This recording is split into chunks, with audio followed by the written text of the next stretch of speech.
Hello students, हम लोग chapter पढ़े आनुवंशिकता और जैव विकास यानी हेरिडिटी एंड इवोल्यूशन। और आज की क्लास में हम लोग जाति उद्भवन यानी स्पेसिएशन की बात करने वाले हैं। तो चलिए मैं यहाँ पे हेडिंग देता हूँ, जाति उद्भवन। उद्भवन यानी स्पेसिएशन।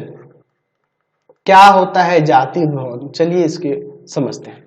देखिए, जाति उद्भवन नाम से ही आपको पता चल रहा है कि नई प्रजाति, नई उप प्रजाति का उत्पन्न होना है ना, वही क्या कहलाता है, जाति उद्भवन कहलाता है। हम लोग यह पढ़ चुके हैं कि एक ही प्रजाति के सभी प्राणी जो होते हैं वह आपस में कैसे दिखते हैं, एक समान दिखते हैं और वे आपस में प्रजनन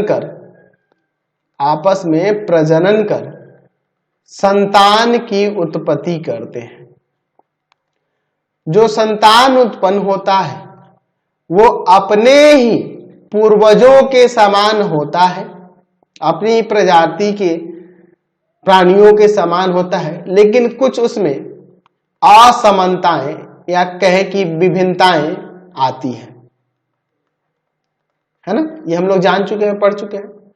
अच्छा, ये विभिन्नताएं जो होती हैं वंशागत एक पीढ़ी से दूसरे पीढ़ी में स्थानांतरित होती हैं और ऐसी विभिन्नताएं बहुत ही महत्वपूर्ण होती है, क्योंकि इससे क्या होता है, इन विभिन्नताओं के कारण उस प्रजाति विशेष के गुणों में परिवर्तन आता है।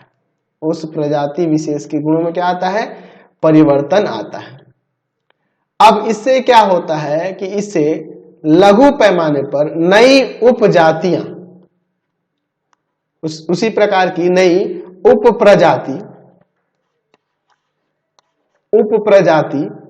का विकास होता है, क्योंकि इसमें धीरे धीरे भिन्नताएं आएंगी, ये वंशागत चलते रहेगा, जिससे एक नई उप प्रजाति का विकास होगा।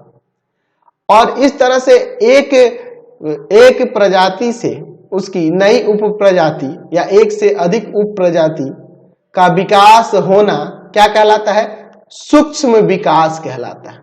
क्या कहलाता है, सूक्ष्म विकास। और एक से अधिक ऐसी उप प्रजातियों का बन जाना क्या कहलाता है, जाति उद्भवन कहलाता है।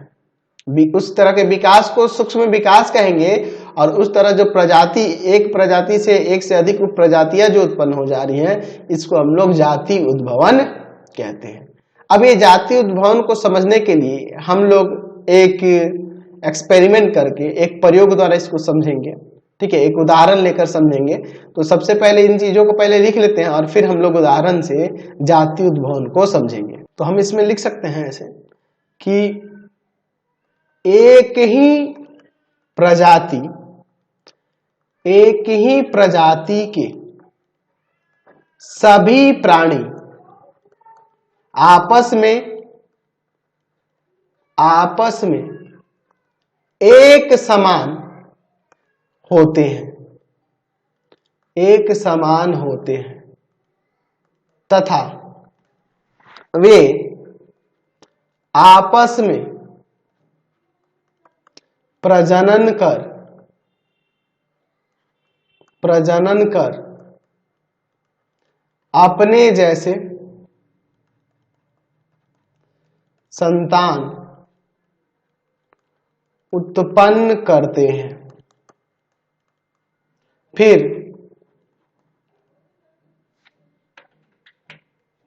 भी एक प्रजाति के प्राणियों में कुछ महत्वपूर्ण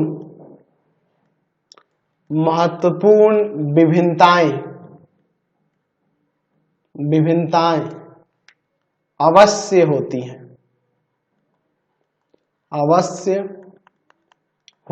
हैं। वंशागत होने वाले वंशागत होने वाली ऐसी विभिन्नताएं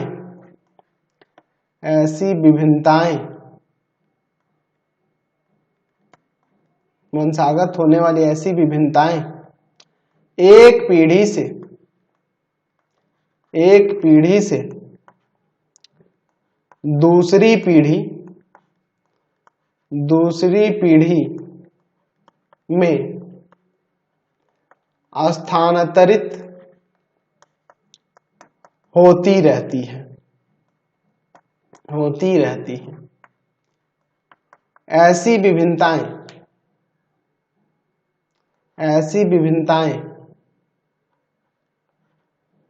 ऐसी विभिन्नताएं अत्यंत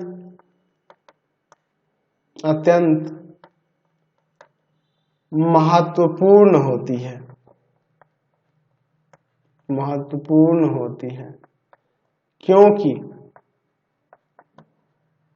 क्योंकि ये प्रजाति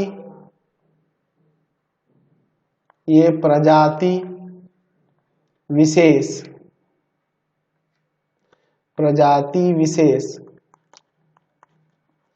के गुणों में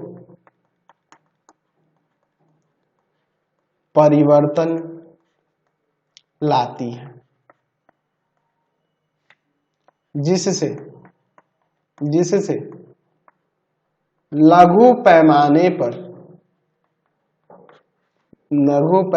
पर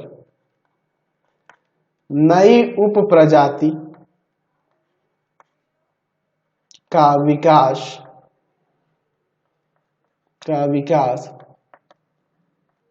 संभव होता है। इस तरह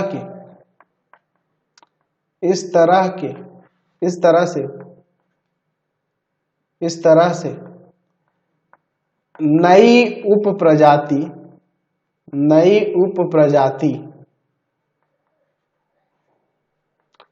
का विकास होना सूक्ष्म विकास कहलाता है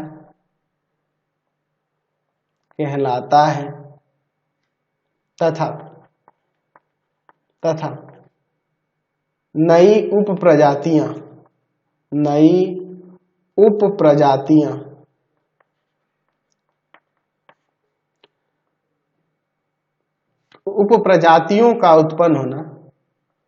का उत्पन्न होना ऐसे कर देते हैं, उत्पन्न होना जाति उद्भवन कहलाता है। जाति उद्भवन कहलाता है, ऐसा हम लोग यहाँ पे कह सकते हैं। समझ गए? चलिए हम लोग यहाँ जो देख रहे हैं ये भृंग की एक आबादी ले ली है हमने। यह आबादी बहुत बड़े क्षेत्र में फैल जाती है और यही आबादी जो है यह इधर उधर बिखर जाते हैं, बड़े क्षेत्र में ये फैल जाते हैं। फिर अब कुछ अवरोध के कारण, भौगोलिक अवरोध, जैसे बीच में पहाड़ पड़ गया तो कुछ इधर भृंग रह गए और कुछ इधर भृंग रह गए, ये बंट गई, ये उप आबादियों में बंट गई, उप आबादियों में ये भृंग बंट गए। अब देखिए, ना तो इधर वाला कोई भृंग इधर जा पा रहा है, ना इधर वाला कोई इधर आ पा रहा है। यानी इसका मतलब कि इनके बीच आनुवांशिक पदार्थों का आदान प्रदान संभव नहीं होगा, क्योंकि इनमें लैंगिक प्रजनन होगा ही नहीं, दो अलग अलग उप आबादी में बंट गए। ऐसी स्थिति में यहाँ पर क्या होगा कि इधर जो भृंग होंगे वो आपस में प्रजनन करके संतान की उत्पत्ति करेंगे, इधर जो होंगे वो आपस में प्रजनन करके संतान की उत्पत्ति करेंगे। इधर क्लाइमेट अलग है, इधर क्लाइमेट अलग है, इधर के जो भोजन इनका करने का तरीका है वह अलग है, यहाँ पे अलग प्रकार का भोजन है। यहाँ पे हो सकता है जो भी पेड़ पौधे हो अलग हो, इधर अलग हो, है ना। तो इसमें क्या होगा कि इनके अंदर जो आनुवांशिक गुण आएंगे वह इसके अपने पीढ़ी के आएंगे, इसके अपने पीढ़ी के आएंगे, ठीक है। तो इससे जो उत्पन्न होने वाला जीव होगा उसमें आपको परिवर्तन देखने को मिलेगा। और ऐसे करके ये आगे चल के यहाँ पर इधर अलग एक पीढ़ी उत्पन्न हो जाएगी, एक इधर अलग पीढ़ी उत्पन्न हो जाएगी, यानी कि दोनों अलग अलग हो जाएंगे, है ना, क्योंकि इनके बीच आपस में संपर्क नहीं हो पा रहा है, जिससे ये क्या होगा, नई प्रजातियों, नई उप प्रजातियों का उत्पन्न हो, नई उप प्रजातियां उत्पन्न हो जाएंगी। अगर हम लोग इस नई उप प्रजाति के एक भृंग को लिए और इस नई उप प्रजाति के एक भृंग को लिए, नर और मादा को लिए, और इनके बीच में आपस में प्रजनन कराया, तो प्रजनन कराने पे हो सकता है कि प्रजनन संभव हो जाए और उससे संतान की उत्पत्ति हो जाए। हो सकता है संतान की उत्पत्ति ना भी हो, क्योंकि ये अलग अलग उप प्रजातियां हो गई ना, तो इनके बीच प्रजनन कराने पे हो सकता है कि इनके बीच प्रजनन कराने पर संतान की उत्पत्ति हो जाए, और हो सकता है कि नहीं भी हो। तो अगर संतान की उत्पत्ति हो भी जाएगी तो जो संतान होगा उसके अंदर जनन क्षमता नहीं होगी, क्योंकि उसके अगर बात करें तो उसके अंदर आनुवांशिक गुण इसका और इसका आया, जो कि दोनों अलग अलग हैं, तो जिससे वो जो नया संतान उत्पन्न होगा उसके अंदर जनन क्षमता नहीं होगी। तो यहां से हमने क्या देखा कि स्थान परिवर्तन के कारण एक ही प्रकार के जीवों के अंदर भी यहाँ पे एक ही प्रकार के कीटों के अंदर हमने क्या देखा कि क्या हुआ जी, तो यहां से नई उप प्रजातियां इनमें उत्पन्न हो गई। तो इस तरह से हम लोग कह सकते हैं कि जीवों के अंदर उनके स्थान में परिवर्तन, भोजन में परिवर्तन, इन सब कारणों से वो एक ही कह सकते हैं एक ही प्रजाति के होते हुए भी उनमें आगे चल के भिन्नता आ जाती है और वहां से नई उप प्रजातियों का निर्माण हो जाता है। ठीक है, और इसी कारण से हमें इतने प्रकार के जीव जंतु देखने को मिलते हैं। बात को समझे? थोड़ा सा हम लोग पिछले क्लास की चर्चा कर लेते हैं। हमने वर्गीकरण पढ़ा था, क्लासिफिकेशन पढ़ा था, एनिमल में और प्लांट में भी, है ना, पादप जगत में भी और जंतु जगत में भी। ठीक है, दोनों में हमने वर्गीकरण पढ़ा था। तो हमने देखा था कि वर्गीकरण में याद होना चाहिए, हम लोग क्लास 9 में पढ़े हुए हैं कि जगत थे, फिर उसके उप जगत थे, है ना, फाइलम, है ना, जिसे डिवीजन कहते हैं, वर्ग, गण, कुल, वंश, जाति, इस तरह से हम लोग, है ना, जो कह सकते हैं कि जीवों में वर्गीकरण किए थे क्लास 9th में, है ना, याद है, हमने ये सारी चीजें पढ़ी हुई है। तो आपको एक बार वो चीज देख लेना होगा। हम लोग उस समय ये जो पढ़ रहे थे, जगत, उपजगत, ये सब चीजें, वर्ग, गण, कुल, वंश, जाति, तो ये सब हम लोग जीवों के समानता और उनमें होने वाली विभिन्नता के आधार पर, वो जीव कहाँ वास करते हैं, किस प्रकार का भोजन करते हैं, उनकी शारीरिक रचनाएं कैसी हैं, तो उन सभी के आधार पर उनको अलग अलग वर्गों में बांटे हुए थे, वर्ग में, गण में, कुल में, वंश में, जाति में बांटे हुए थे। तो इस चीज के बारे में हम लोग क्लास 9th में बहुत ही अच्छे तरीके से पढ़े हुए हैं, क्लासिफिकेशन में, वर्गीकरण में। तो उस चीज को आप ध्यान रखेंगे। हम लोग मनुष्य की बात करें तो मैमेलिया में आते थे, मैमेलिया पढ़े हुए हैं ना जी। चलिए, तो हम लोग ऐसे सभी वर्गों के बारे में, उपवर्गों के बारे में, है ना जी, गण, कुल, वंश के बारे में, इन सब के बारे में क्लास 9th में पढ़ चुके हैं। तो दोबारा बताने की कोई जरूरत नहीं है। वर्गीकरण का आप अध्ययन किए थे तो उस समय आपको पता चल गया था। तो यहां पर हम लोग ऐसा कह सकते हैं कि जैव विकास का जो आधार है, जैव विकास का आधार आपने पढ़ा हुआ है वर्गीकरण, उससे आपको पता चल रहा होगा कि एक ही जैसे समरूप जीवों को हम लोग एक ही वर्ग में, है ना, वर्गीकृत करके, है ना, दूसरे प्रकार को अलग रख के इस तरह से हम लोग किए थे। तो हमें वहां पे जैव विकास से भी, एक जैव विकास के बारे में भी हमें समझने को मिलता है कि जैव विकास के आधार पर भी हम इस वर्गीकरण को देख सकते हैं, है ना। हम लोग उस समय समानता, असमानता, उनके गुणों के आधार पर वर्गीकृत किए थे। समझ रहे हैं ना बात को? हम लोग इसको जैव विकास के आधार पर भी खुद से वर्गीकृत कर सकते हैं।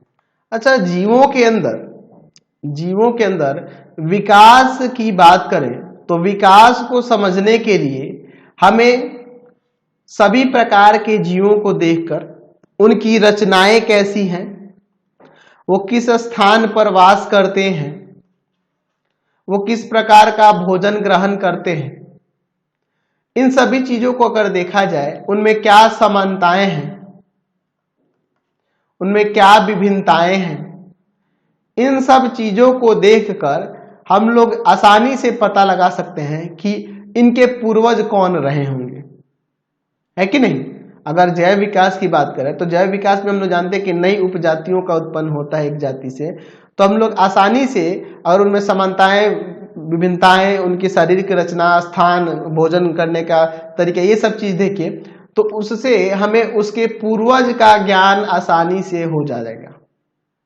तो आगे की क्लास में हम लोग ऐसे ही उनके पूर्वजों के बारे में समझेंगे कि उनके किस जीव से उत्पन्न होंगे, उनके पूर्वज कौन रहे होंगे, इन सब चीजों के बारे में देखेंगे। तो फिलहाल हम लोग आज की क्लास में इतना ही रहने देते हैं, नेक्स्ट वीडियो में आगे देखेंगे। आपको हमारे 3 चैनलों को सब्सक्राइब कर लेना होगा। पहला है path finder classes Chhapra, path finder classes Chhapra. दूसरा आपके पास भारती भवन रविकांत सर, भारती भवन रविकांत सर। और तीसरा चैनल है Ravikant sir RD Sharma solutions,